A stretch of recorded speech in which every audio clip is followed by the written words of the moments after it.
Ok, donc ce soir, on va vous présenter le webinaire relatif aux études. Donc c'est un peu toujours la même question qui revient quand on commence à parler de TCAR avec des gens qui connaissent de loin, on va dire.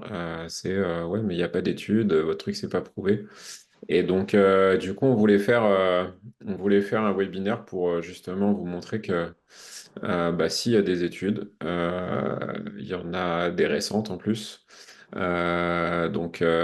Simon vous présentera toutes les études sur les 4 dernières années qui ont été réalisées en TCAR, pas spécialement que Winback. Mais on voulait démarrer par une étude qu'on a réalisée en collaboration avec le CNRS. Du coup, un truc sérieux, vu que c'est le CNRS, qui a été réalisé in vitro. Donc ça, on va vous expliquer tout ça. Je vous présente juste mes deux acolytes du soir. Donc, on a Bastien, qui est notre chargé d'études chez Winback. Donc, qui est notre lien avec dès qu'il y a une étude qui se monte, c'est lui qui nous aide à décrypter un peu et à aller dans le bon sens. Et puis, on a Simon, qui est formateur Winback et qui a fait donc ce travail de recherche pour nous, de veille sur les études en TCAR, et qui va nous aider à y voir un peu plus clair parmi toutes les études, savoir celles qui sont valables ou non, et puis voir ce qu'on peut ressortir. Euh, Hop. Donc, je vous ai dit, on va démarrer par cette étude qu'on a réalisée l'an dernier avec le CNRS. L'idée de l'étude principalement, c'était d'essayer de prouver déjà ce qu'on annonçait, à savoir que le capacitif travaille en local, le résistif travaille un peu plus à distance, le résistif est peut-être un peu plus s'arrêter un peu plus sur les éléments les plus résistants. Enfin, c'était des choses comme ça qu'on voulait mettre en place déjà pour première étude. Et ensuite, ça nous permet déjà d'avoir des bases et d'aller un peu plus loin pour monter des projets d'études encore plus poussés, relatifs peut-être plus à de la thérapie ou en tout cas des choses un peu plus proches de notre métier, on va dire. Euh, Bastien, je te laisse la parole. Oui, super, merci Fred. Oui, donc comme le disait Fred, on a lancé en fait, c'est pas qu'une seule étude, c'est tout un projet collaboratif avec un laboratoire du CNRS, on va dire en trois grandes étapes. Et en fait, la première étape avant de passer sur les tests sur l'homme ou sur des cellules, on a voulu tester sur des fantômes. Je vais vous expliquer un peu ce que c'est après. Et en fait, c'est un projet collaboratif donc avec le laboratoire d'imagerie biomédicale sur le campus des Cordeliers, donc de la Sorbonne Université. Et en fait, pour eux, c'était dans le but aussi d'évaluer des nouvelles techniques d'imagerie ultrasonore qu'ils ont développées eux-mêmes. Et nous, de notre côté, c'est de pouvoir un peu caractériser en fait les différentes couches de la peau et l'effet des courants SET et RET sur un tissu en fait artificiel. Euh, donc ça, c'était la première étape. Et donc en fait, on est parti sur des fantômes. Donc un fantôme, tout simplement, c'est une sorte de gel constitué d'agar-agar et de NaCl, donc de sel, entre guillemets, qui va en fait mimer les caractéristiques diélectriques de la peau et du muscle. Donc en fait, c'est essayer de se rapprocher au plus proche des effets au niveau de la peau, du muscle, du corps humain. Est-ce qu'on peut passer? Voilà. Donc, alors, moi, je ne sais pas si vous avez vu, alors, peut-être reviens Fred, s'il te plaît, plus pour montrer le gel, désolé. Ouais, donc en fait, il y a eu deux fantômes. Donc celui à gauche, ça a été le fantôme réalisé avec le 7. Donc vous voyez, on a mis une TKX avec une électrode 7. Et ensuite, en regard, ils sont venus mettre une sonde échographique. Et grâce à cette sonde, en fait, ils vont capter plusieurs acquisitions où on va avoir une évolution de l'amplitude de la température en fonction du temps. Et pareil à droite, donc ça c'est le fantôme en résistif.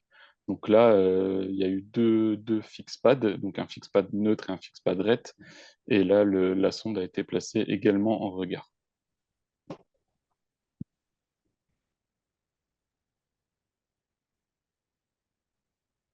Donc, donc les premiers résultats, donc on s'est penché sur l'influence de l'intensité du capacitif.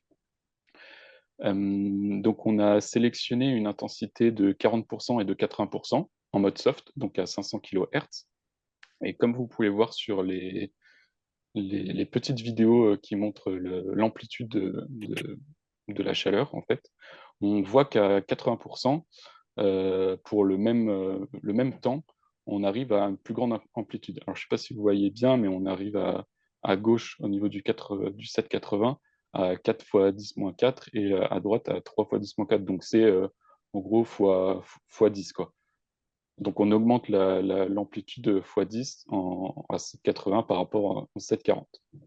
Donc là, c'était une première étape qui nous dit que ben, l'intensité a une influence sur la chaleur et on a une augmentation un peu plus, une chauffe un peu plus rapide et plus importante avec l'intensité. Ça paraît basique, mais c'est déjà Ouais, effectivement une première étape qui nous permet après de calibrer aussi, parce que, c'est voilà, ça. comme on vous a dit, c'est vraiment ils avaient besoin en fait de données, vu qu'ils ne nous connaissaient pas, et ils avaient besoin aussi de voir avec leur matériel s'il y avait moyen de voir quelque chose. Et avec ça, du coup, on peut vraiment voir une différence, effectivement. Ça paraît pas énorme, mais en fait, on pouvait pas mesurer en température. C'est pour ça que c'est Mm, une échelle un peu à eux, on va dire, c'est ça. d'amplitude. Mais on voit vraiment effectivement une grosse différence. Bah, après, ce qu'on note tous, hein, c'est qu'à 40%, ça chauffe beaucoup moins qu'à 80, mais ça permet de le quantifier et de le mettre en image surtout.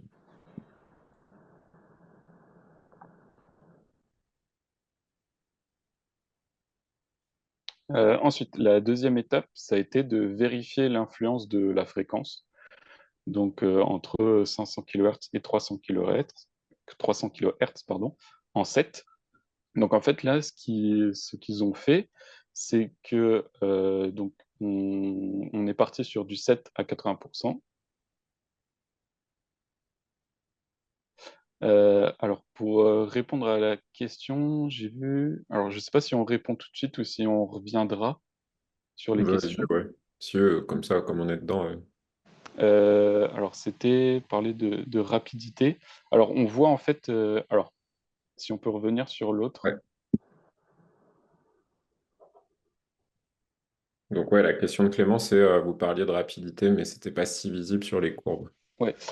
Alors, c'est vrai que sur ces coupes, c'est pas très visible, mais en fait, ils ont réalisé plusieurs tests, en fait, plusieurs acquisitions, et c'est vrai que ben, souvent, c'était plus rapide. Bon, là, c'est pas très notable sur ce graphique-là, mais en fait, c'était le graphique, enfin, la courbe avec les images les plus probants en termes d'amplitude et d'intensité de chaleur. On voit pas forcément plus la rapidité sur ce schéma, mais plus l'intensité et l'amplitude de la chaleur. Mais ils ont noté quand même une intensité enfin une chauffe plus rapide. Alors Voilà, c'est pour ça, on a mis peut-être en... qu'éventuellement on pourra partager, je sais pas comment ça marche, mais peut-être des courbes qui montrent Ouais, c'est où ça. l'action est plus rapide. Peut-être Ouais, on pourra faire une mise à en jour. fait, on a privilégié celle-ci parce que c'est celle-ci, on voyait à 20 secondes, on pouvait bien comparer en fait l'amplitude qui est 10 fois plus importante à 80%. Mais effectivement, on a d'autres courbes qui montrent cette vitesse d'installation de chaleur plus rapide. Effectivement, après, on pourra vous montrer l'intégralité des résultats.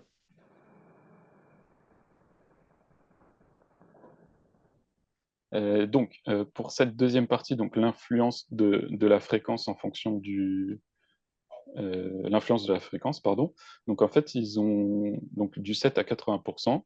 Et là, ils sont venus placer la sonde, donc dans un premier temps, entre 0 et 3 centimètres, et dans un deuxième temps, un peu plus bas, donc entre 3 et 6 centimètres, pour justement voir là où va en fait le 7 selon la fréquence.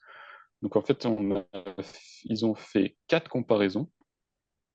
Donc entre 7 soft et 7 deep en position haute de la sonde, 7 soft et 7 deep en position basse, donc plus bas au niveau du fantôme, et aussi position haute contre position basse en 7 soft, donc à 500 kHz, et position haute et position basse en 7 deep, donc à 300 kHz.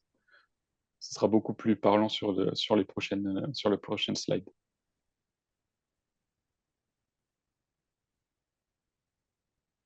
Ok, donc là, donc premier graphique.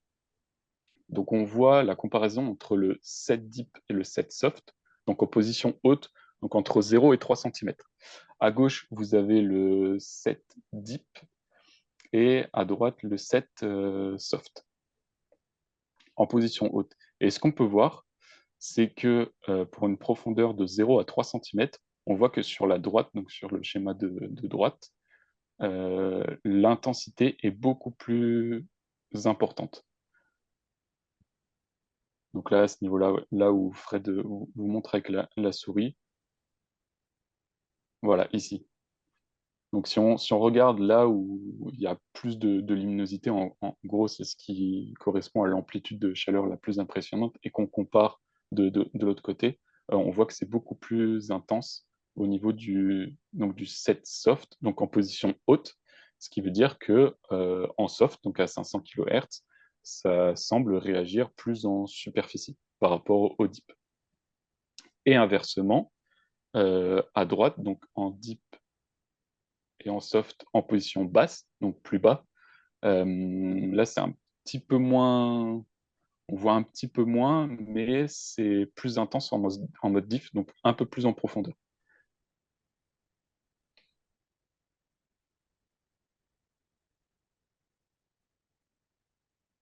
Donc là, ça valide un peu la théorie qui dit que en 500 kHz, on est un peu plus en superficie, et à 300 kHz, un peu plus en profondeur pour le 7.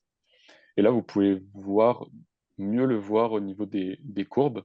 Donc le graphique tout à gauche, c'est le Deep VS Soft en position haute. Donc la courbe rouge, c'est le soft, donc à 500 kHz. Donc on voit bien la différence d'amplitude entre les deux. Au milieu,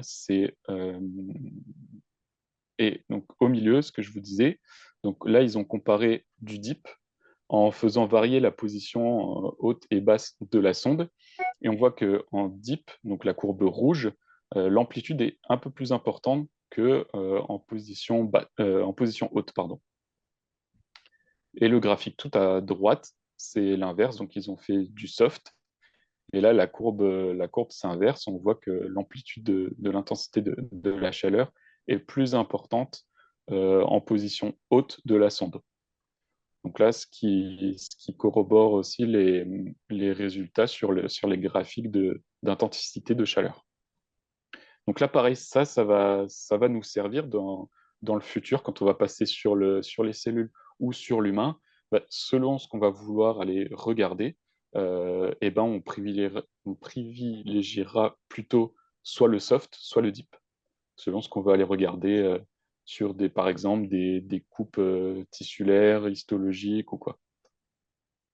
Ouais, puis c'est quelque chose qu'on dit en formation, on vous a tout le temps dit, Le soft, donc le 500 kg, il travaille entre 0 et 3 cm. Le deep, il est plus performant entre 3 et 6 cm, mais pour le coup, on ne l'a vraiment jamais complètement objectivé.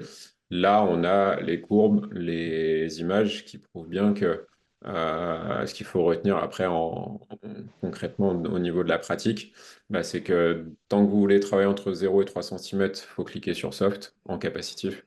Si vous voulez travailler au-delà, entre 3 et 6 cm, il faut cliquer sur le deep parce qu'on est à 300 kHz.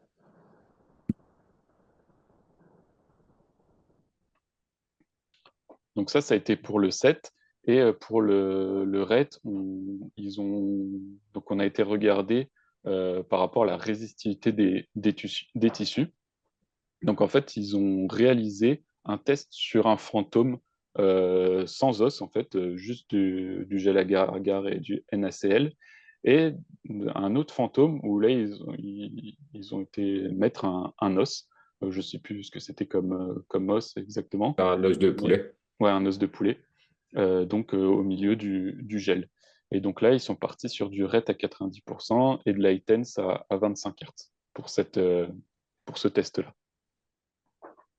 Donc là, on voit sur l'image de gauche, vous voyez le petit la petite image bombée là, blanc, ça représente l'os, et à droite, sans os. Et sur les petites vidéos,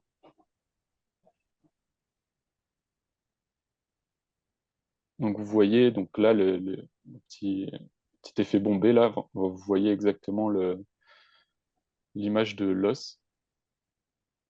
Voilà, vous avez une forte intensité au niveau de l'os, donc du tissu résistif, que vous n'avez pas sur la droite.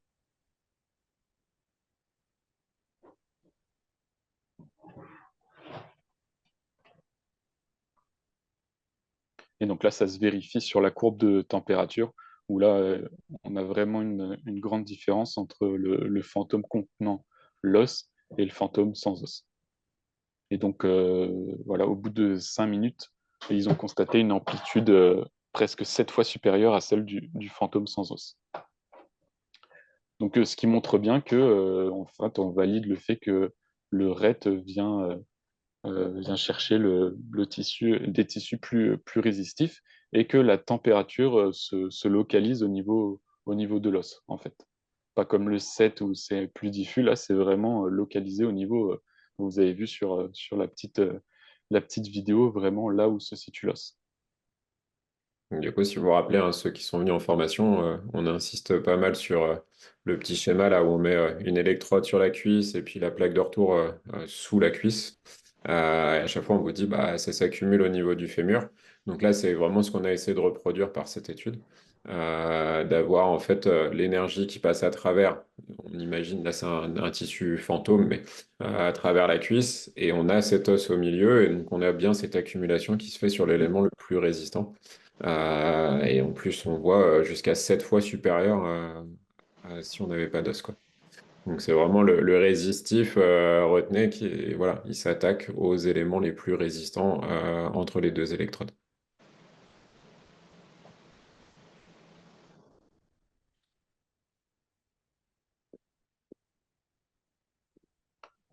Et grâce à cette étude, on a pu valider la technologie TCAR de ce qu'on avance, en fait. Donc, l'action du mode résistif dans les milieux plus résistifs et l'action du capacitif à 500 kHz, donc en soft, plus importante en surface et à 300 kHz, plus importante en deep. Et également que en soft, enfin, au niveau de l'intensité, ça joue également sur l'amplitude de la chaleur. Donc ça, comme je vous le disais, c'était une première étape pour un peu valider la théorie, pour ensuite passer sur des effets euh, in vivo au niveau aussi des cellules et de l'humain. Mais on avait besoin de valider cette étape théorique. Et donc également, on a dans l'optique aussi, dans cette collaboration du CNRS, grâce à leur système d'imagerie, par déformation thermique, on a un fort potentiel pour déceler certaines maladies affectant la permittivité électrique des tissus et peut-être visualiser une accumulation anormale de tissus graisseux parce qu'ils viennent voir au niveau de l'impédance. Certaines cellules anormales ont une impédance qui peut être différente de cellules normales. Et grâce à cette combinaison radiofréquence plus analyse d'imagerie de leur côté, pouvoir potentiellement détecter une accumulation anormale de tissus par rapport à une autre région. Donc vraiment, c'est un projet collaboratif sur du très long terme. Donc c'est pour ça qu'on voulait vous présenter cette première étape de validation de théorie. Super. Merci, Bastien. Donc, il y a déjà eu une question. S'il y a d'autres questions sur l'étude, allez-y avant qu'on passe à la partie suivante. Et de toute façon, on vous mettra dans le replay, on vous mettra les liens de toutes les études qui vont être présentées en fait ce soir, entre autres celles du CNRS, mais les suivantes aussi pour si jamais après vous voulez revoir ça Mm. tranquillement. Pour prendre votre temps pour relire un peu tout ça, quoi. Donc, si on n'a pas de questions, on passe à la suivante. Et donc, Donc, Simon, à toi. ok. Donc, ce qui s'est passé, c'est que j'ai fait une analyse de la littérature depuis 2020. Et donc, cette étude, depuis 2020 jusqu'à avril 2024, en recherchant sur PubMed, on a eu 53 études qui sont sorties. J'en ai étudié environ 40. C'était celles qui étaient en libre accès. J'avais fait comme algorithme de recherche juste en mettant le mot TCAR et Capacitive and Resistive Electric Transfer Therapy. Et là, ça m'a donné un panel assez important d'études, donc celles que vous voyez affichées. Il en ressort que la plupart des études ont quand même étudié la douleur. Quelques études sur le tonus et les amplitudes articulaires. Il y a eu des études sur les fonctions et surtout les dysfonctions ou l'inconfort des patients. Fonction flexibilité thoracique spécifiquement. Et pas mal d'études sur la modification de température, donc analyse à la fois cutanée ou profonde au niveau tissulaire. Donc ça peut revenir aussi aux études qu'on a fait juste avant avec le CNRS. Il y a eu des études faites sur la perfusion sanguine, d'autres sur le domaine esthétique, et enfin des études qui ont montré pas d'effet. Alors là, il faut nuancer, parce que celles où il n'y a pas d'effet, ils ont arrêté l'étude en cours. Et la deuxième, ils ont fait une étude notamment sur l'explosivité sur le saut, ce qui n'est pas forcément l'intérêt de la techno. Donc voilà. Je me suis centré sur l'ensemble des technologies. Donc, c'est aussi bien Winback que d'autres techniques. Je vais continuer. Pour commencer, il en est ressorti 3 méta-analyses. Donc, les premières méta-analyses. La première, c'était une méta-analyse qui donnait les aspects plutôt théoriques. Donc là, eux, ils ont fait une étude sur 2021-2022. Et là, il en ressort surtout qu'il y avait un intérêt sur plusieurs pathologies, des effets circulatoires, la circulation sanguine de la région péritendineuse, l'augmentation de l'extensivité des tissus collagéniques, simulation au drainage, oxygénation, et il conclut l'étude en disant que il y avait un intérêt pour les troubles musculo-squelettiques. Donc voilà, c'est le panel le plus important qu'on aura. Vous verrez en bas de chaque étude, il y a un petit QR code qui nous permet, par la suite, quand vous reverrez le webinaire, d'accéder aux différentes études. Ensuite, l'étude qu'on a en méta-analyse, cette fois, est plutôt centrée sur des cas témoins avec un effet randomisé et une analyse de la douleur. Là, un intérêt qui a été assez important, c'était un effet positif sur la douleur. Intérêt en physiologie, ça a été antispasmodique, analgésique et métabolique, principalement. Et dans leur discussion, ils évoquaient un intérêt pour notamment la lombalgie, surtout en aigu. On verra après qu'il y a d'autres études qui nous montrent un intérêt assez important pour les cas de lombalgie. Et donc, toujours la même Conclusion, un intérêt de l'utilisation de la T-CAR-thérapie dans les douleurs musculo-squelettiques. La dernière étude qui est de 2020, celle-là, c'est une méta-analyse donc sur les études qui sont bien avant. Et c'est toujours un intérêt, cette fois, sur la douleur, la fonction et la force. Et la conclusion reste toujours la même. C'est une thérapie efficace pour réduire les douleurs et améliorer la qualité de vie des patients. Donc, toujours dans le cas des troubles musculo-squelettiques. Pour rester là-dessus, principalement, c'est vraiment l'intérêt de la technologie, c'est les troubles musculo-squelettiques. Ce qui est ce qui est intéressant, je trouve aussi dans ton truc, c'est il y a 75% des études qui utilisaient une gamme de fréquences entre 440 et 600 kHz. Il y a beaucoup d'études forcément qui ont été faites autour de 448 kHz parce qu'initialement, historiquement, on va dire, c'est Indiba qui a démarré. Donc on a les études d'avant 2020 sont souvent à 448, mais on s'aperçoit parmi la recherche que tu as fait, c'est que maintenant, de 2020 à 2024, le spectre de fréquence s'est élargi, se limite pas à 448, et finalement, il est de 400, 440 jusqu'à 600 kHz en fait.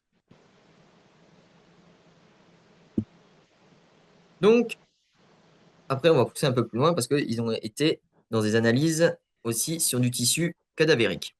Donc là, on a retrouvé 4 ou 5 études sur du tissu cadavérique. Et là, ils ont analysé aussi bien sur des épaules, des coudes avec des tendinopathies chroniques, des structures différentes au niveau du genou, des jonctions musculo-tendineuses au niveau gastronémien. Et donc, qu'est-ce qu'ils ont fait dans cette étude? Comme on peut voir sur les différentes images, ils sont venus avec des thermomètres cette fois et ils les ont introduits à la fois dans les muscles, mais aussi dans les articulations. Dans la deuxième image, on voit avec différentes zones. Là, l'intérêt, c'était de tester justement si on mettait du courant soit capacitif, soit résistif à différents endroits, voir si, par exemple, il y avait une transmission du courant, notamment en mettant du résistif au niveau de l'épaule, voir si le courant se transmettait bien de l'épaule jusqu'au coude. Voilà, globalement, ce qu'ils ont pu tester dans les différentes situations. Sur la slide suivante, ils ont fait, donc, comme je disais, des mesures internes et l'analyse du courant. Voir si vraiment le courant se transmettait bien d'un territoire à l'autre. Ils ont pu constater une augmentation significative de la température au niveau des tendons. Donc, quand on passait du capacitif ou du résistif, il y avait bien des augmentations de thermique. Au niveau des capsules, une augmentation significative. Quand ils étaient sur du résistif à faible puissance, cette fois, il n'y avait pas d'effet thermique, mais ils constataient que le courant se transmettait bien d'une structure à l'autre, c'est-à-dire quand ils le mettaient à l'épaule, ça allait bien jusqu'au coude. Et leur conclusion était que ça permettait d'imaginer une prolifération des tissus par la transmission du courant.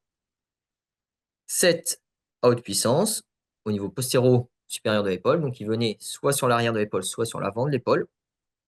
En gros, qu'on soit devant ou derrière, ça ne va pas changer de manière importante la transmission de chaleur. Par contre, il est important de savoir que la postérieure développait au niveau superficiel beaucoup plus d'effets thermiques. Mais par contre, au niveau de la capsule de l'épaule ou au niveau du tendon supraépineux, qu'on soit devant ou derrière, l'effet thermique était là dans les deux cas, mais il n'y avait pas de différence significative. Ce qu'ils ont montré là aussi, c'est qu'en mettant le courant, on voit qu'il y a un effet thermique en fonction de l'intensité qui va varier. Mais ce qui est surtout important, c'est que quand on coupe le courant, ça redescend. Il y a un arrêt. Et cet arrêt va dans le sens de l'effet diathermique qui nous montre bien que quand le courant passe, il y a un effet de friction qui va s'effectuer. Et cette friction dans le tissu va créer cette fameuse chaleur endogène que le patient peut ressentir quand on utilise les différentes électrodes. En conclusion, sur ces études, ils ont pu nous mettre en effet qu'on a en capacitive à faible intensité, on va avoir un effet d'augmentation thermique de manière très superficielle, mais très limitée, ce qui peut être intéressant dans les situations aiguës. Par contre, on va en intensité un peu plus forte, bah, ça revient à l'étude vue avant, on va pouvoir avoir une transmission plus importante de température qui va se transmettre plus en profondeur aussi, et de ce fait-là, aussi, est intéressant dans les phases chroniques. Le résistive, à faible intensité, forcément, peu d'effet thermique. Transmission du courant qui va de la profondeur, donc, peut favoriser la prolifération cellulaire. S'il y a prolifération cellulaire, on peut améliorer la cicatrisation des tissus. À la fois, de manière très intéressante, vu qu'on n'a pas un effet thermique, être tout de suite dans les phases les plus aiguës. Par contre, quand on montera en intensité beaucoup plus forte, on va avoir une augmentation thermique et donc jouer plus sur la viscoélasticité, donc changer un peu plus au niveau trophique, donc des tissus plus chroniques qui ont changé déjà leur structure. Pour rester dans l'effet thermique, dans cette étude, ils ont analysé le passage du courant dans les avant-bras de leur sujet. Et ils ont essayé de voir s'il y avait une influence aussi sur la fréquence cardiaque. Qu'est-ce qu'ils ont constaté? Un effet du flux local, donc ça a été testé via un Doppler, il y avait bien une modification locale du flux avec un effet thermique cutané qui a été constaté. Par contre, le patient, sa fréquence cardiaque n'avait pas évolué, n'avait pas changé. Donc, quand on utilise nos électrodes, on reste sur un effet très local. Après, là, ils avaient situé un montage uniquement centré sur l'avant-bras. Donc, voilà, si on reste très local dans une zone à traiter, il n'y a pas d'évolution au niveau de la fréquence cardiaque ou à distance. On reste vraiment un effet local sur le flux sanguin et l'effet thermique sera limité à la zone traitée. Au niveau de la douleur, j'ai sorti quelques études intéressantes. La première, qui a été faite en 2023, elle a été faite chez des femmes qui venaient d'accoucher. Elles ont été réparties de manière en double aveugle. Un groupe témoin où l'appareil était en pause et un groupe traité. Ils ont testé la douleur principalement et la sensation d'inconfort au niveau du périnée. Il en ressort que les femmes avaient un effet de douleur moins important, donc c'est-à-dire qu'elles étaient améliorées au niveau de la douleur, elles arrivaient mieux à marcher et elles avaient une sensation d'inconfort améliorée. Seule limite qu'on peut reprocher à cette étude, c'est que c'est durant la durée d'hospitalisation des dames. Donc, c'était une étude sur 2-3 jours. Toi, c'est quand même assez intéressant de se dire, voilà, sur un effet très court, on arrive déjà à avoir une amélioration de l'inconfort et de la douleur. Ouais, ce qui est pas mal, c'est elle est quand même en double aveugle. Mm. On a 121 femmes, donc ça commence à être assez parlant, je pense. Euh, et de toute façon, aussi, ce qu'il faut en retenir, effectivement, c'est sur du J2, J3. Mais en fait, à J2, J3, on n'a rien à proposer au niveau antidouleur, très souvent, en dehors de un côté médicamenteux. Donc, c'est ça qui est pas mal sur cette étude. C'est de pouvoir proposer autre chose qu'une solution médicamenteuse afin de diminuer la douleur post-accouchement, quoi.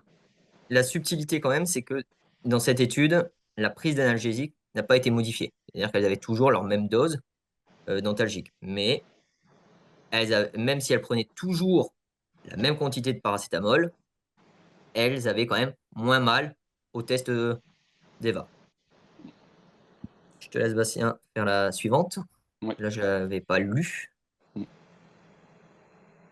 Donc la suivante, c'est à peu près le même, la même chose que celle présentée avant, 4 ans avant. Donc en fait, c'est pareil, ils ont essayé de venir vérifier la douleur périnéale postpartum. Donc là, c'est une étude française qui a été faite avec Winback de Florence Bretel notamment. Pareil aussi en double aveugle. Donc, pour ceux qui ne savent peut-être pas, double aveugle, c'est très intéressant parce qu'en fait, et le patient et le statisticien, en fait, qui va analyser les résultats, ne savent pas si les patientes ont été dans le groupe traité ou dans le groupe contrôle. Donc, ça limite les biais, notamment d'interprétation. Là, il y a eu un peu moins de patientes, 61 à peu près. Donc pareil, deux groupes, donc un groupe traité, un groupe placebo machine éteinte. Donc ils ont essayé de voir au niveau de la douleur évaluée au repos, aussi au niveau de la gêne et de la douleur en marchant et en s'asseyant. Ils ont aussi regardé le type de douleur, la prise d'analgésie et la reprise des rapports sexuels, pardon. Le résultat statistiquement significatif de la douleur évaluée au repos. Par contre, dans leurs critères secondaires, ils ont vu, donc pareil, c'était très, très court, donc AJ2, des résultats au niveau donc, de la diminution de la gêne et de la douleur en marchant, en s'asseyant, et aussi une diminution de la prise d'analgésique, contrairement à l'autre étude. Ouais. Et oui, ils ont évalué aussi la reprise des rapports sexuels, donc qui a été réduite dans le groupe traité. Donc voilà, c'est deux études qui se complètent, très intéressantes. Euh, donc voilà. Hein, c'est là aussi, parce que effectivement, ça a été sur du postpartum Mm. court, mais ils ont fait l'appel téléphonique 30 jours après. Donc pour la Oui, reprise aussi. Ouais. des rapports. Donc Mm. c'est là où on peut voir quand même aussi le lien sur du plus long terme, et d'où l'intérêt. Alors là, on est plutôt sur un côté pour les sages-femmes, parce que en tant que kiné, on ne va pas pouvoir avoir le postpartum à J2, J3. Mais d'où l'intérêt en fait de pouvoir travailler avec Winback en postpartum vraiment frais, si ça permet d'améliorer du coup à 30 jours l'inconfort et autres, on est plutôt pas mal quoi. Et moi ce que j'aime bien aussi dans cette étude, c'est le fait on ait une machine placebo. Donc Tout à fait, ouais. ça c'est ça qui est plutôt pas mal et qui nous est souvent reproché parce qu'on a pas mal d'études, Simon tu pourras confirmer, où c'est en fait on utilise la T-car mais en face on met rien.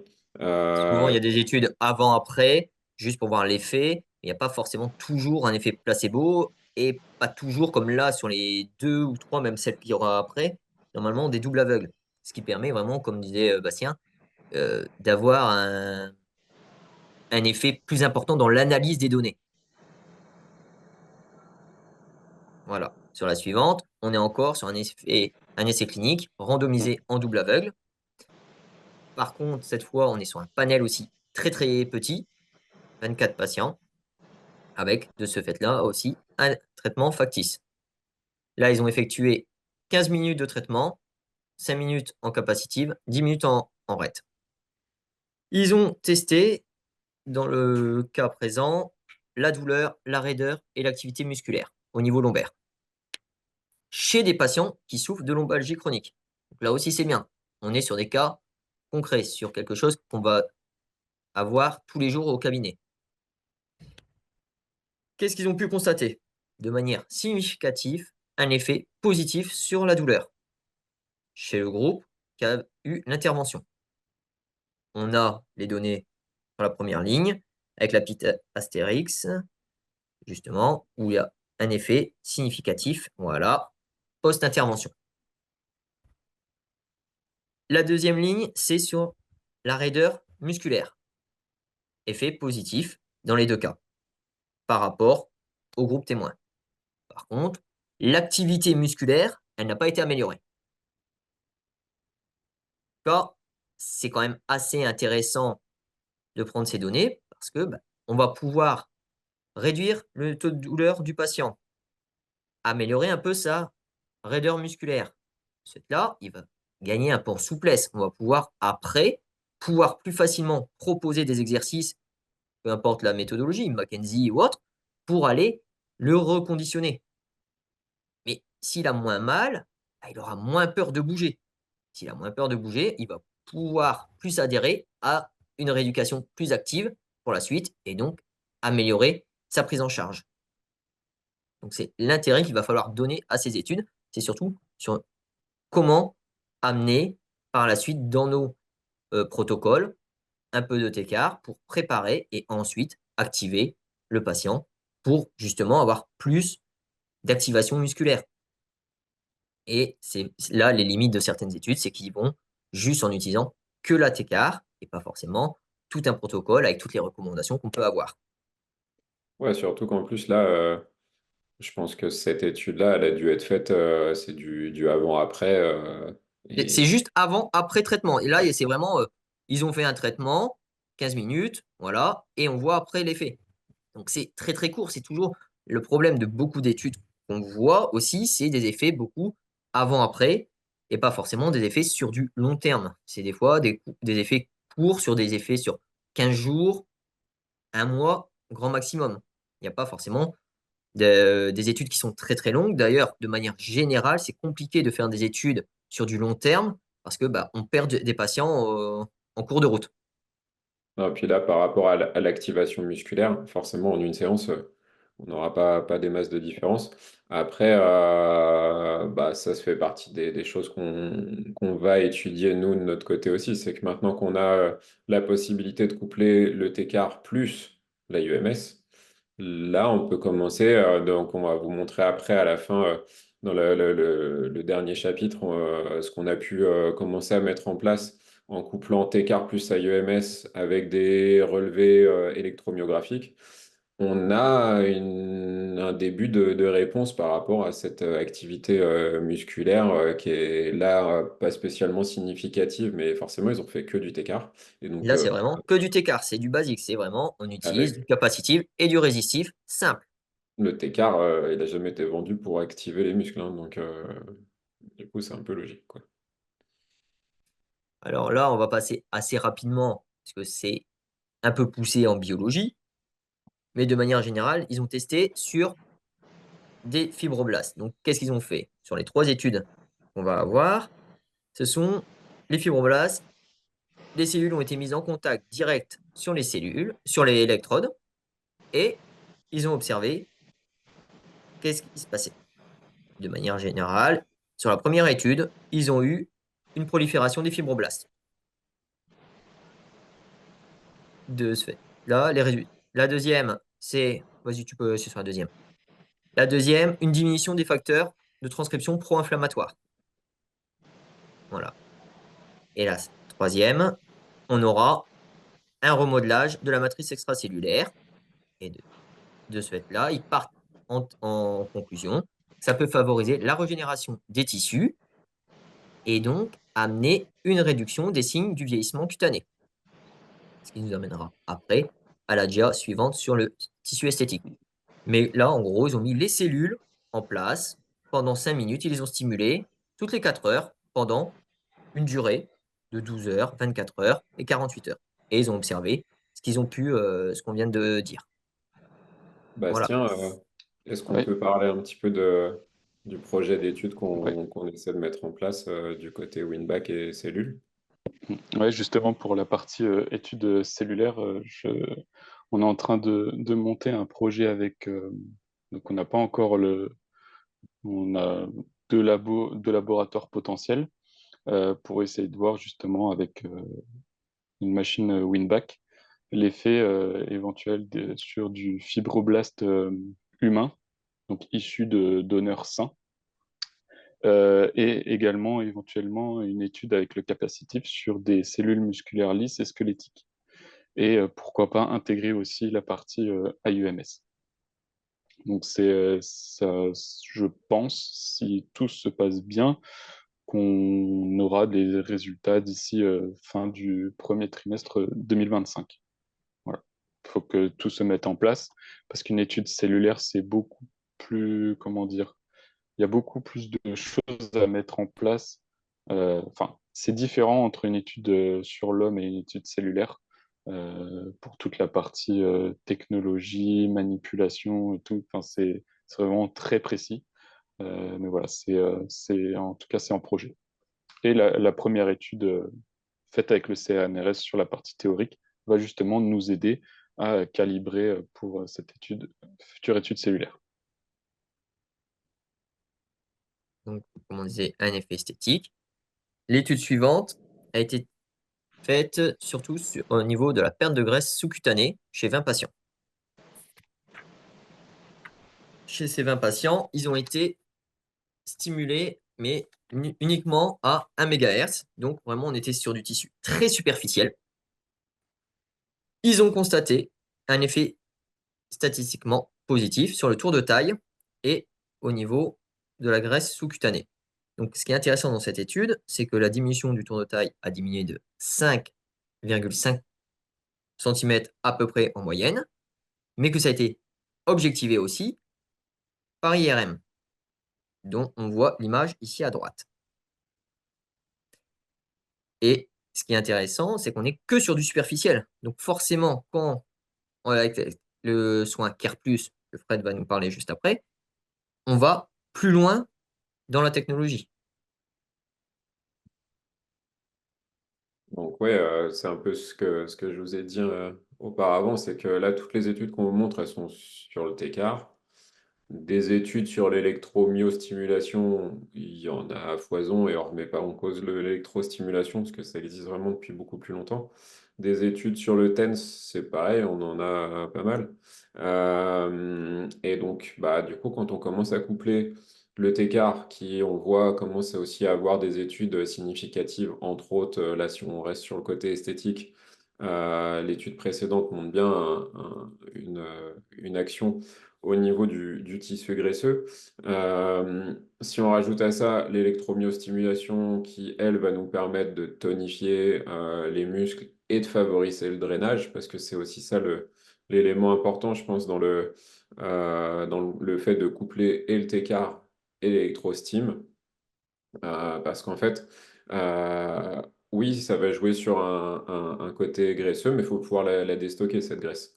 Donc pour ça, en fait, si on rajoute un courant drainant par un effet de pompage, on va pouvoir drainer beaucoup plus vite et accélérer encore un peu plus les effets qu'on a vus précédemment sur l'étude précédente. Euh, on a une question. Ils expliquent cette Perte de graisse dans l'étude, c'est juste le côté thermique utilisé en sous-cutané. C'était juste ça leur explication. Oui, de toute façon, c'est assez, ça mange les graisses, entre guillemets. C'est l'effet calorique qui fait que les graisses vont être consommées parce qu'il y a une lutte contre le réchauffement, hein. C'est le côté homéotherme qui fait qu'on va essayer de garder notre température toujours euh, équivalente autour de nos 37 degrés. S'il y a une augmentation de température, bah, il y a en premier une vasodilatation et après, il faut que je continue à lutter contre cette chaleur. Donc c'est là où je vais me mettre à déstocker. Et l'autre chose aussi, c'est qu'au niveau euh, des cellules graisseuses, il y a une température seuil qui fait que ça commence à déclencher aussi le cycle de dégradation. Sachant que l'étude précédente, elle est faite sur une quinzaine de jours et il y a 10 séances effectuées sur 2 semaines. Donc ils y vont à fond pour avoir un effet calorifique assez important. Et donc, au niveau placebo, qu'est-ce qu'on peut constater au niveau des études? La première étude présente, c'était sur un effet euh, sur des patients atteints d'AVC. On a testé à la fois sur les gastronémiens et quadriceps, qui présentaient forcément une hypertonie, sur des patients qui avaient des AVC de plus de 6 mois. Ils ont fait une répartition en 2 groupes, un groupe TCAR et un groupe témoin. Mais le groupe témoin, ce n'était pas juste la machine éteinte, ils ont chauffé l'électrode. Comme ça, si les patients connaissaient un peu l'effet TCAR, on était sûr que l'effet thermique, ça pouvait influencer un petit peu et être sûr de séparer bien les deux choses. Qu'est-ce qu'ils ont constaté? Ils ont constaté qu'il y avait une amélioration de la mobilité de la cheville et du genou et une diminution du gastronémien et du quadriceps. Et de ça, de manière significative, chez le groupe qui a subi le traitement écart par rapport au groupe témoin. Et dans leurs analyses, il y avait des améliorations intergroupes et intragroupes aussi. Même à l'intérieur des mêmes groupes, il y avait même des évolutions qui étaient plus importantes. Ouais, si je peux me permettre, ça c'est très, très intéressant de comparer intragroupe, donc au sein du même groupe traité, et non, entre les groupes. Enfin, ça augmente la significativité des résultats. Et surtout, le fait de chauffer pour le groupe placebo, c'est très intéressant parce que dans ce genre d'études où il y a une machine qui entre en jeu, c'est très compliqué de limiter cet effet placebo, à contrario d'une étude sur un médicament. Ben voilà, c'est un cachet avec principe actif, sans principe actif, donc c'est beaucoup plus facile. Là, dans ce cadre-là de la physio, éliminer l'effet placebo, c'est très compliqué, donc il faut trouver des subterfuges, un peu comme chauffer les électrodes, donc c'est pour ça cette étude est vraiment très intéressante.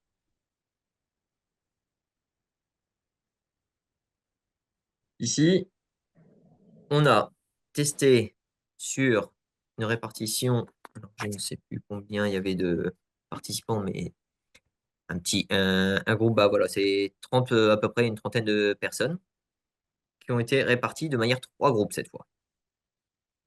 Un groupe qui a eu un traitement Técart, un groupe qui avait juste des hot packs, des compresses chaudes, et un groupe machine éteinte. Voilà. Qu'est-ce qu'on constate? Que la mobilité au niveau thoracique a été améliorée uniquement chez le groupe Técart. Par contre, forcément, l'effet thermique, bah, il a été significatif forcément dans les groupes Técart et le groupe où on a mis un hot pack. Forcément, on met quelque chose de chaud au niveau cutané, il y aura forcément une évolution de la température cutanée. Voilà. Donc c'est intéressant que, toujours dans l'idée que ça peut améliorer la mobilité à la fois thoracique, mais donc de ce fait-là, de manière générale, on peut extrapoler pour améliorer la mobilité d'une articulation. Si vous regardez la date, 2020, c'est post-Covid, hein. Donc, en fait, cette étude, elle a clairement été faite dans l'idée d'essayer d'améliorer la mobilité thoracique. Là, c'était sur des femmes, pour ça que c'est précisé en bonne santé. Mais Mhm. l'idée derrière cette étude-là, je suis sûr que c'était pour essayer d'aller un peu plus loin sur du post-Covid et pouvoir essayer de récupérer un peu d'ampliation thoracique pour récupérer sur les Covid longs, à mon avis. Donc ça, c'est Mhm. super intéressant. Bon, on a heureusement moins besoin de ça, mais c'est une voie d'exploration, enfin, ou de traitement, parce que j'ai vu des questions qui partaient sur des différentes pathologies et tout. Pour le coup, le TCAR et la respi, ça n'a pas été trop mis en avant, mais il y a quelque chose à faire, parce que clairement, si on peut améliorer la paroi thoracique d'un BPCO ou de je ne sais pas très quel patho un peu chronique comme ça, il y a sûrement des choses à faire. Juste garder ça en tête en tant que thérapeute. Il y a peut-être des fois des patients sur lesquels vous ne penseriez pas aller chercher à sortir la win-back. Et là, pour le coup, ça peut être intéressant, quoi. Alors là, sur cette étude, on a testé sur 32 basketteurs, on a analysé la température cutanée, la douleur et la mobilité de cheville. Les 32 ont été séparés en 2 groupes. Hop. Et qu'est-ce qu'on constate? On va analyser donc ces trois paramètres. Ce sont des basketteurs professionnels, il faut le préciser. Ça a une importance pour l'analyse des résultats à la fin. On constate une amélioration de la douleur myofaciale et un effet thermique cutané. Ça va dans le sens de tout ce qu'on a pu parler un peu avant. Un effet sur la douleur de manière générale, un effet thermique, bah forcément, on utilise du capacitif, il y a un effet thermique, on en a parlé précédemment. Mais pas d'effet sur l'amplitude. Ce qui est quand même un peu à l'opposé de ce qu'on a déjà évoqué un peu plus tôt, bah juste l'étude précédente, on parle d'augmentation de la mobilité thoracique. Le patient avec un AVC, on a une augmentation de sa mobilité. Tiens, pourquoi? Ah, faut peut-être imaginer que notre patient basketteur professionnel, il a quand même une bonne mobilité de cheville. Donc, même si on a amélioré sa mobilité, ça va se jouer sur un petit degré, sur pas grand-chose. Alors que quand on a des patients qui ont une raideur un peu plus importante, la variation va être plus visible. Donc, la significativité, elle va être plus importante que dans le cas présent où là, on est limité à quelques micro-degrés parce que bah, la mobilité, elle est déjà très bonne de base. Donc, il faut faire attention quand on analyse les données parce que la population a aussi une importance dans notre analyse de situation. C'est pour ça que dans ce genre d'études, le critère principal, c'est de bien sélectionner les patients, de bien sélectionner les critères d'inclusion et d'exclusion, sans trop mettre de critères d'exclusion, parce qu'on se retrouve forcément avec des études avec un faible panel. Donc c'est toute cette balance à bien faire pour que bah, l'étude soit validée, entre guillemets, cliniquement et statistiquement significative. Et la dernière étude, toujours sur l'effet placebo. Donc là, on a un panel de 50 patients qui étaient inclus donc, entre 20 et 50 ans, qui présentaient un conflit antérieur avec une douleur d'épaule qui était testée supérieure à 3 sur les 20. On les a répartis en deux groupes. On a toujours un groupe traité en écart, un groupe machine éteinte. Et là, on a analysé le score de constant et la douleur. On a les graphiques devant. On constate que le groupe traité en écart a une amélioration de son score de constant par rapport au groupe contrôle qui, lui, n'a pas évolué, que ce soit 0, temps 1 ou temps 2. Donc, le T1, c'est juste après le traitement. Et T2, c'est environ 1 à 2 mois après. Donc, c'est 2 mois. Et la douleur, de la même manière, a été significativement améliorée sur le groupe qui a eu un traitement TCAR par rapport au groupe contrôle. Voilà, de manière générale. Donc, c'est un intérêt aussi pour notre éducation. Si on améliore la douleur et aussi le score de constant, notre patient va mieux utiliser son épaule ou plus rapidement l'utiliser. Donc, on peut passer sur des exercices plus actifs. Et ces exercices actifs, c'est ce qui est recommandé dans le traitement basique de l'épaule. Donc, c'est un bon outil de se dire, voilà, on va casser la boucle de douleur pour redonner confiance au patient et par la suite, l'amener dans nos traitements avec les recommandations ANAS qui sont beaucoup de mouvements au niveau de l'épaule. D'ailleurs, dans l'étude, à la fin, ils mettent une limite que ils ont pris en données que ce qui était fait uniquement via le traitement écart, mais que l'étude peut se poursuivre avec l'analyse, justement, par les exercices par la suite. Voilà. Pour l'ensemble des études qu'on a pu constater. Ok, merci. Et donc, on va finir par un petit cas pratique, parce qu'on ne peut pas parler d'études, c'est quelque chose qu'on a fait juste pour observer un peu les effets du courant à travers le dry needling, donc en faisant passer le courant directement à travers les aiguilles. Par contre, ce qui est intéressant, c'est qu'on a mesuré ça à la fois avec un EMG et à la fois sous contrôle écho. Euh, donc, ce qu'on a voulu tester, en fait, c'était l'association du courant IEMS Donc, le courant IEMS chez Winback, c'est un courant qui est compris entre 1,5 kHz et 4 kHz et qu'on va pulser entre 1,5 et 100 Hz pour reproduire en fait l'effet d'électrostimulation tout en ayant une bonne impédance, ce qui permet du coup d'avoir un recrutement musculaire sans douleur, parce qu'on ne va pas aller stimuler les fibres C. Et donc, comme je vous disais, on a mesuré ça avec sous EMG avec l'appareil Endurance et en même temps sous contrôle écho pour s'assurer que le dry needling était en bonne position.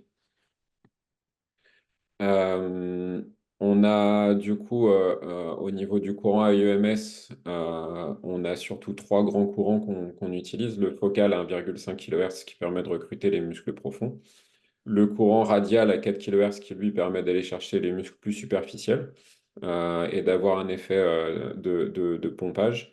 Et on a le courant drain qui lui est encore plus spécifique et va nous permettre d'aller chercher principalement les fibres lisses. Et celui-ci va nous permettre d'accélérer le drainage par un effet de micro-pompage autour du réseau lymphatique, mais aussi autour du réseau veineux. Euh, donc, ce qu'on a fait, c'est que là, sur la vidéo, vous pouvez voir, on a un patient qui a été opéré d'un ligament croisé, qui a une rupture totale du ligament croisé, il n'a pas été opéré, lui. Et en fait, on a comparé le niveau d'activation des fibres musculaires du vaste médial et du droit fémoral lors d'un squat sous EMG. À ça, on a aussi comparé le niveau d'activation des fibres musculaires du vaste médial et du droit fémoral lors d'une contraction ISO avec genou en extension. Et dernier point, on a comparé le niveau d'activation des fibres musculaires, toujours des mêmes muscles, en stimulant le nerf fémoral et les chefs musculaires du vaste médial et du droit fémoral. Et donc, ces stimulations ont été faites par l'AEMS directement avec l'aiguille de dry needling qui était du coup sous écho au niveau du nerf fémoral et des chefs vaste médial et droit fémoral. Et ensuite, on a comparé. Donc là, on a la mesure en direct, en live, au moment où on envoie l'électrostime. Et après, on a refait les mêmes mesures avant, après, pour voir en squat ce que ça donnait, et pour voir genou en extension, en contraction ISO, pour voir si on avait un changement. Euh, Ce qu'on a pu observer, c'est que les stimulations de l'AEMS radial sur le nerf fémoral et sur le rameau moteur du vaste médial, donc ça c'est ce qu'on peut voir là actuellement avec le contrôle écho directement. Et donc voilà, on a les observations ici avec les courbes qui augmentent de plus en plus à chaque fois qu'on vient stimuler avec l'AEMS. Donc pour pouvoir transmettre l'AEMS, vous avez vu, comme on ne peut pas le faire avec le bracelet, on l'a fait directement avec l'électrode RET au contact de l'électrode avec des petites impulsions pour stimuler en fait le nerf fémoral ou le rameau moteur et tout ça pour avoir un effet en fait euh, j'ai perdu le mot quand ça repart vers le cerveau de neurostimulation.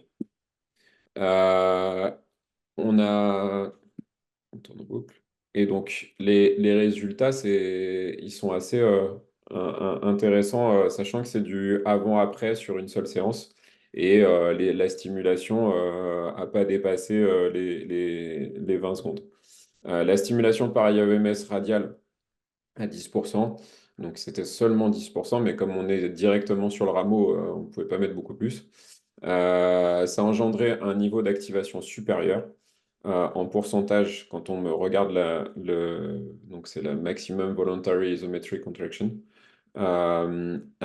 Surtout, à chaque fois, c'était à la fois et en squat, en isométrique ou en extension de genou, on a une meilleure activation. Donc ça, c'est important parce qu'en fait, notre patient qui a son ligament croisé, il a un déficit d'activation, en fait, il a un retard d'activation de son muscle, de son quadri.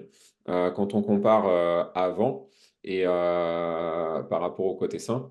Et une fois qu'on a fait ces stimulations au niveau de la l'AEMS radiale, on a réveillé le muscle et surtout on a travaillé sur la connexion cerveau-muscle. Et donc c'est ça qui nous permet d'avoir une amélioration entre les deux. Donc là, surtout au niveau de la symétrie, vous voyez, c'est au niveau sur le droit fémoral, c'est là où c'est le plus intéressant. On a une grosse différence. Et sur le vas médial, on a un petit peu moins. Mais on a gagné quand même pas mal sur les deux, quoi. Euh,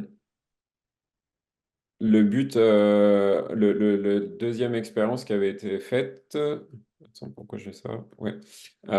Et donc la comparaison, c'est ça les conclusions. La comparaison avant-après stimulation à IEMS montre une meilleure activation du vaste médial après traitement. Et on a 9% de plus on a réactivé, en fait, on a resymétrisé, si je ne sais pas si on peut dire exactement ce mot-là, mais vous voyez ce que je veux dire, de 9% sur le squat. Et le recrutement du VAS médial passe de 67% à 76%. Donc, meilleur recrutement, toujours pareil, ça veut dire que derrière, je vais avoir une rééducation beaucoup plus efficace. C'est un peu comme, on peut comparer ça un peu à la sidération du quadriceps qu'on a en post-op. Là, c'est pas ça, mais comme il y a eu un gros traumatisme avec ce ligament croisé, la désynchronisation est vraiment un élément clé si on n'a pas de MG, en fait, on ne peut pas l'objectiver. Mais là, pour le coup, avec le MG, on voit vraiment l'intérêt et l'impact que peut avoir cette stimulation avec l'électrostim IEMS qu'on peut envoyer directement au cœur du muscle. Euh, et puis, on a une augmentation d'activation du droit fémoral non traité. Et donc ça, c'est juste parce que la neuromodulation, en fait, quand on stimule le côté droit, qui lui était touché, on a aussi un impact sur le côté gauche. Et ça, ça a été décrit en fait sur toutes les études espagnoles, hein, parce que c'est eux qui sont les plus avancés en neuromodulation. Dès qu'on stimule le côté atteint, le côté sain aussi, finalement, est stimulé. Donc, c'est normal qu'on retrouve une augmentation d'activation sur le côté sain. La deuxième expérience, cette fois-ci, on voulait voir un peu les effets de l'ITENS. Donc, l'ITENS, c'est un courant de haute fréquence à 0,3 MHz, mais qu'on va pulser en basse fréquence, soit à 2, soit à 5, soit à 25 Hz. Et on va pouvoir reproduire, en le pulsant en basse fréquence, on va pouvoir reproduire les effets qu'on a sur les courants de basse fréquence qui nous permettent d'avoir un effet antalgique, soit par saturation des nocicepteurs, soit au niveau des twitch musculaires, parce qu'on va avoir une contraction isolée. Si on fait une stimulation à 2 Hz, on a deux contractions par seconde qui vont se faire. Et donc, comme on a le temps de relâcher le muscle, c'est pour ça qu'on parle de twitch musculaire et non de contraction, comme on peut avoir avec l'électrostim. Euh, du coup, ce qu'on a fait, c'est que on a demandé à un patient de faire un mouvement d'ossement d'épaule jusqu'à saturation, en fait. Donc, on a fait un shrug. Et donc, on a mesuré.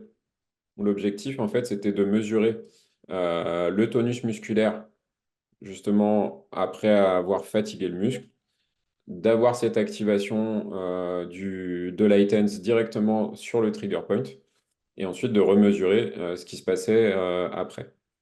Donc, on a utilisé de l'ITENS à 5 Hz et on a transmis cet ITENS 5 Hz, comme vous voyez sur la vidéo, directement sur l'aiguille de dry needling. Donc, comme je vous ai dit, la veille, on a demandé aux patients un travail de pré-fatigue de shrug jusqu'à l'échec au niveau des trapèzes sup. Et puis le lendemain, on a mesuré le tonus de base. On peut voir sur le tonus de base avant, le tonus de base du trapèze droit est beaucoup plus important que la courbe bleue, sachant que quand on est ici, là, dans le bleu un peu plus foncé, ça, c'est considéré comme un tonus de base de repos. Donc, on montre bien qu'on a un tonus de base plus important, c'est normal puisqu'on l'a fait travailler, donc il y a une fatigue qui s'est installée. Et donc, du coup, ce qu'on a fait, c'est qu'on a été repérer le trigger point du trapèze sup droit. Sous contrôle écho, on a introduit l'aiguille. Une fois que l'aiguille est introduite, on est venu stimuler avec Lightens durant 20 secondes. Et ensuite, 20 secondes après, on a été mesurer de nouveau le tonus du trapèze sup gauche en bleu et du trapèze sup droit en rouge. Et donc là, on a zoomé parce que pour le coup, on est redescendu dans la zone bleu foncé. Alors c'est normal qu'on ait quand même un tonus supérieur par rapport au gauche qui n'avait pas du tout travaillé. Mais par contre, on est redescendu quand même dans une zone qui est acceptable et qui est considérée comme tonus de repos. Donc, on a une très nette diminution du tonus de base. En comparaison avec le contrôle latéral, on reste dans un tonus acceptable pour un tonus de repos. Et donc, l'activité est largement diminuée après le traitement high 5 Hz en moins d'une minute, ce qui permet de revenir à la normale.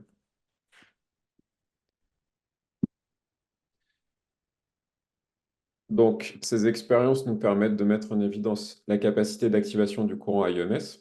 Ça, c'était la première étude. Donc, ça, c'est à retenir. C'est quand même l'intérêt de coupler en fait le TCAR. On a vu beaucoup d'études sur le TCAR.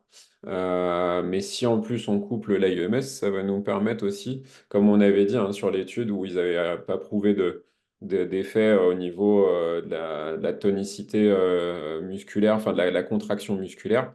Bah là, pour le coup, c'est ça l'idée, c'est OK, on va pouvoir avoir une action antalgique, on va pouvoir avoir une action d'amélioration de l'amplitude, mais si on couple avec la UMS, ça va nous permettre aussi d'améliorer la symétrie d'activation. Et donc, encore une fois, en post-op, on a beaucoup de sidération. On a du mal à lever ces sidérations. C'est là où la UMS peut prendre tout son sens, parce qu'il va nous permettre de lever la sidération. Si vous couplez ça avec de l'ITENS pour avoir un effet antidouleur local et que vous rajoutez du TCAR pour avoir un effet antidouleur plus général, et pour peu qu'on ait le droit de faire bouger l'articulation, bah là, on a gagné parce qu'on a le trio gagnant. Et donc, pour finir avec l'ITENS, sur les triggers en particulier, ça permet vraiment de réguler l'activité neuromusculaire et de faire céder spécifiquement les trigger points. Chloé, y a-t-il des études pour améliorer la récupération des capsulites? Je suis passé d'1 an à 6 mois environ avec Winback dès le début de la phase chaude. Simon, tu as vu des choses sur les capsulites? Pas spécialement, hein, mais J'en ai pas eu, enfin, dans l'échantillon que j'ai pris, j'en ai pas vu tant que ça sur la capsulite. Je Moi, il me pense en semble, avoir. Il y en a peut-être une qui est passée, mais je crois que j'avais pas l'accès complet, donc je peux pas analyser toutes les données, mais je crois que j'en ai vu qu'une seule passer. je crois qu'il y en a une, mais avant ton panel de 2020 à 2024, il me semble. Et je crois qu'il y a un mémoire d'un ou d'une étudiante qui a été fait avec soit l'ITENS, soit la Winback. Je vais me renseigner, mais c'est possible. Je pourrais vous envoyer les études, mais je crois qu'il y a pas beaucoup, mais peut-être deux ou trois. après, il y a bien longtemps, au début de Winback, on avait lancé une petite expérience, on peut peut-être pas parler d'études, mais sur une dizaine de cas. Je sais pas si tu vois, ça, Bastien. Oui, Sur la capsulite, en fait, ce qu'on avait fait, c'est qu'on avait demandé sur une séance de comparer, de faire une séance avec Winback, une séance sans Winback, et d'essayer de voir en fait au niveau de l'amplitude ce qu'on obtenait. Donc forcément, on avait une meilleure amplitude en sortie de séance avec Winback dans le cas d'une capsulite. Euh, Parce que en fait, ce qu'on s'était dit, c'est que la capsulite étant très longue, du coup, c'était pas grave qu'on fasse soit qu'on mesure par exemple des exercices spécifiques et en gros, on n'avait pas mis de limite, on avait dit bah faites quelque chose sans écart qui puisse améliorer l'amplitude et après, de l'autre côté, faites une séance win-back et voyez ce que vous avez gagné en amplitude. Et donc, à chaque fois, on avait une amélioration de l'amplitude euh, en post-séance avec Winback.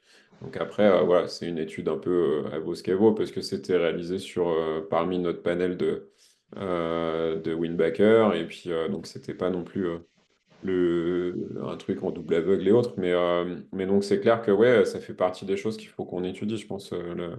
La capsulite, on a tous, enfin, pour ceux qui utilisent Winback depuis un bout de temps, je pense que vous avez tous remarqué qu'il y avait moyen d'avoir de bons résultats sur la capsulite, surtout encore plus en phase froide, moi je trouve. Faustine, tu as partagé une étude, c'est lié à la capsulite ou pas? Capsulite. Ouais, c'est celle sur la Ouais, c'est ok. celle qui est passée dans le panel que je disais qu'il y en avait qu'une seule Ok. qui est passée sur la capsulite, mais je crois pas qu'il y ait un accès complet sur celle-ci, en fait. Il me Ok. semble. Par contre, je crois que, il me semble que Faustine, t'as mis l'étude que pour nous. T'as mis haute et panéliste. Oui, tout à fait. Ouais, je l'avais mis qu'entre nous pour validation. On valide. Ok. Les protocoles TCAR sont-ils facilement accessibles sur Winback Academy? Mais bien sûr. Oui, oui, sur Winback Academy, si vous n'avez pas encore créé votre compte, vous rentrez avec votre adresse mail, ça vous permet d'ouvrir déjà votre compte. Après, vous n'aurez pas accès au protocole. Pour ça, il va falloir rentrer votre numéro de série.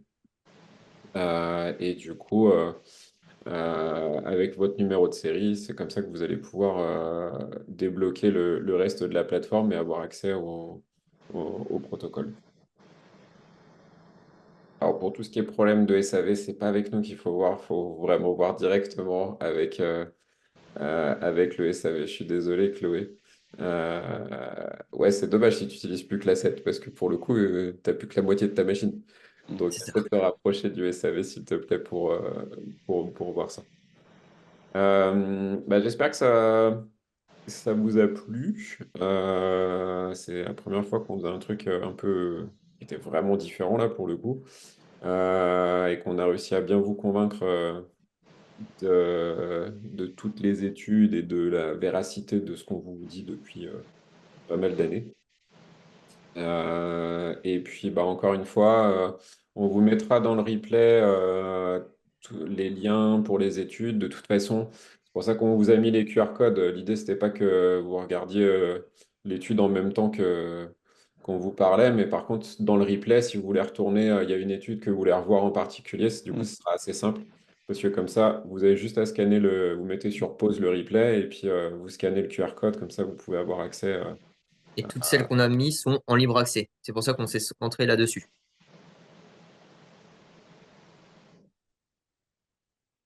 Donc, s'il n'y a pas d'autres questions, je pense qu'on peut se dire au revoir. Au revoir à tous. Allez, à bientôt.